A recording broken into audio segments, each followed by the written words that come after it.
For this challenge, we're going to look at a blog post called The Window Cleaner's Quote.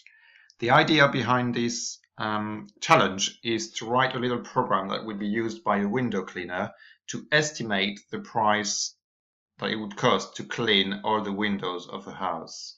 So when they see their customer for the first time, they would ask them, how many windows do you have to clean? The customer would say, I don't know, 7 or 8 windows. And based on that, the program would calculate the cost of cleaning all those windows. The way this works is the window cleaner has a pricing policy made of 4 statements, which we're going to explore in more detail. So let's zoom in a little bit, see what we've got here. What this is telling us is that to start with, all quoted price include a fixed call-out fee of £10. This is to cover for the traveling cost and the petrol to go to the customer site. Wherever they live, we're always going to charge £10. After that, the price will depend on the number of windows. If the house doesn't have many windows, the first 5 windows are charged at £2 each. So if a house has, for instance, 3 windows to clean, this would total to £6, 3 times 2, to which we're going to add the call-out fee of 10, so a total of £16.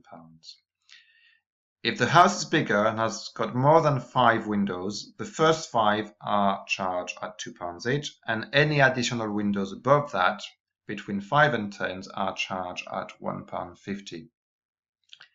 And if the house is very large and has got even more windows than that, every windows above 10, so if they've got 11, 12, and so on, would be charged at £1 each. Okay, so let's see how this would look like in a Python program. Now, the first thing we have to find out here is what is the input of my program. And the input is fairly straightforward here. It's a number of windows. So we're going to have to ask the user, how many windows do you have? Once we've got the input, we're going to calculate the price, and the output of our program would be the total cost, the quoted price. So let's look at what it means in terms of code. This is my input, number of windows, int input, how many windows need to be cleaned. Now, what I'm doing here is I'm using an input to retrieve the user input. I'm casting that input into an integer. Remember, the int function converts a piece of string into an integer, a number with no decimal, because the user is going to use the keyboard, so they're going to type a piece of string, and that will be converted into a number. And then straight away, we're storing this into a variable called number of windows. So we can then refer to this in our calculations. I'm using another variable, a cost. To start with, my cost is 0, but progressively, we're going to add to it based on the 4 bullet points of the pricing policy. And my output will be the end of my program. Your quoted cost is, I put it in dollar for some reason here, and then I'm casting the cost, which was a number, back into a string, okay, using the str method. Now let's complete the code on line 6. So I'm going to remove this, and I'm going to investigate a bit further now. My code says that the cost to start with is 0. Actually, I can change this, because if you remember, all quoted price include a fixed call-out fee of £10. So the cost will actually start at £10. Okay. After that, I've got to decide how many windows there are in the house. And to do so, I'm going to use an if statement. Now, I know how many there are because the user just told me. So I'm now going to decide, using an if statement, what sort of math I'm going to do. So let's consider the first scenario is if I've got less or equal to 5 windows. So if number of windows is less or equal to 5. In that case, I'm going to add to my cost £2 per window. So I'm going to add to my cost. So cost equal the cost itself, which to start with is 10, to which I'm going to add the number of windows at £2 each. I'm going to times the number of windows per 2. Okay, if you want to, if you think it makes it a bit clearer, you can use brackets here. It's not necessary, because if you remember about your bit mass, the order, the multiply by will always takes precedence compared to the plus. But I'm going to use the bracket to make it clearer. And that's it. That's my first scenario. So for instance, we said that if there were 3 windows in the house, we should be charged £10 plus £6, 16. Let's try that. How many windows need to be clean? 3 windows. Your quoted cost is $16.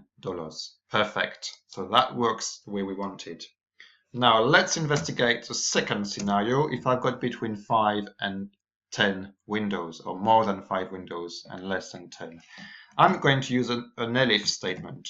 Okay, so if it's not below 5, but it's also below 10 windows, number of windows below 10. So first, if I've got less than 5, less or equal to 5, this is what's going to happen. If not, which means I've got more than 5, I'm going to now check if I've got less than 10. Perfect. Let's first cater for the first 5 windows at £2 each. So to our cost, we're going to add 5 windows, the first 5, at £2 each. Once again, if we want to, we can use the bracket. It makes it a bit clearer. That's for my first 5 windows. I may put a hashtag here to explain this, a comment, an annotation to explain this. So first 5 windows at $2 each.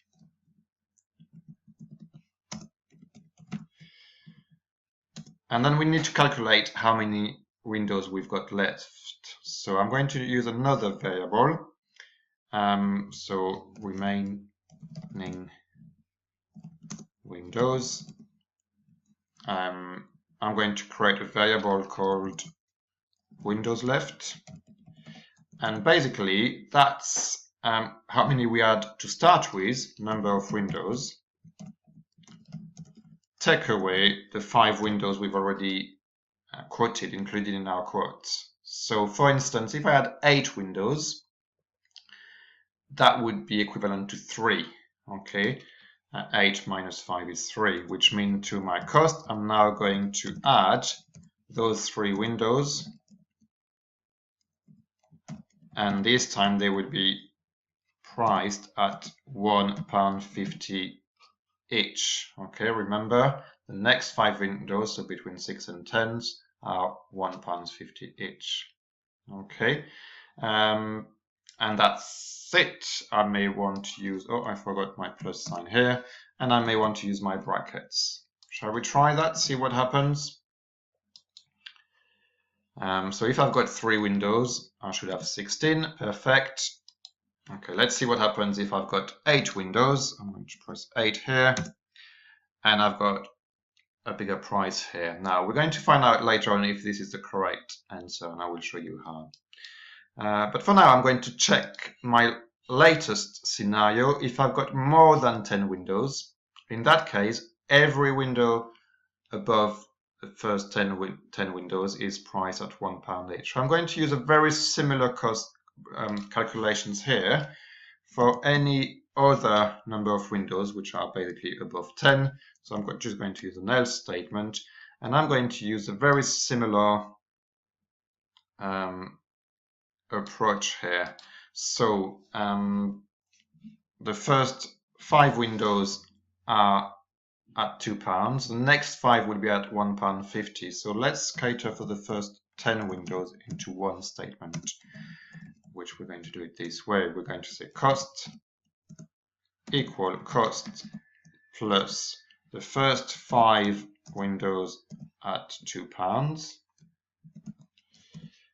to which I'm going to add the next 5 windows at £1.50. And then I'm going to do the same as before. I'm going to calculate the number of windows remaining.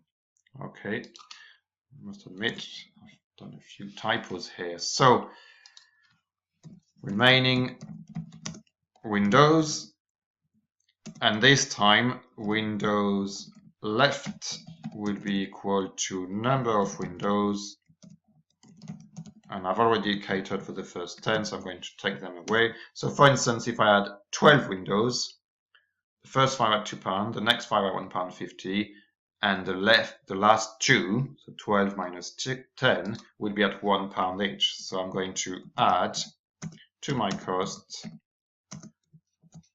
windows left times 1. I know there is no need to time by 1, but I think it makes it clear what we're trying to do here. £1 per window. And that should be my cost for any window when there are more than 10 windows. Shall we try this, see what happens? So if I've got 15 windows, it's going to charge me $32.50. Now, to see whether this is right, we would have to mentally do the maths ourselves to predict what we expect and then check that the output we get from our program is working. And that's called testing. And to do that, we're going to do a test plan. Now, what's nice about this blog post is that the test plan is already done for you. And I've listed here a series of tests where each time I'm specifying an input value and the expected outcome. So if you would type 3, we would expect 16. And here we're going to say whether we actually get that outcome. Because if we do, then we know that our program is working, or we can assume our program is working. If we don't get the same outcome, then we know there is a bug and we need to fix it. Okay, so let's try with 3 windows. I'm going to put 3 here. $16, which is exactly what we expected here, so I'm going to say that these tests pass. With 5 windows, it should be 20.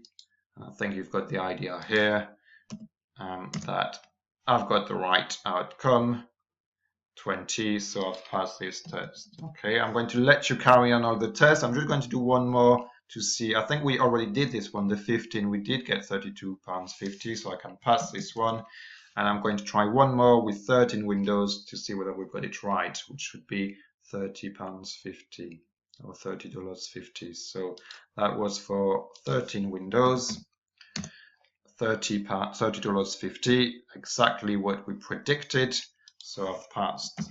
Okay. Now what I'm going to ask you to do is implement this code by yourself.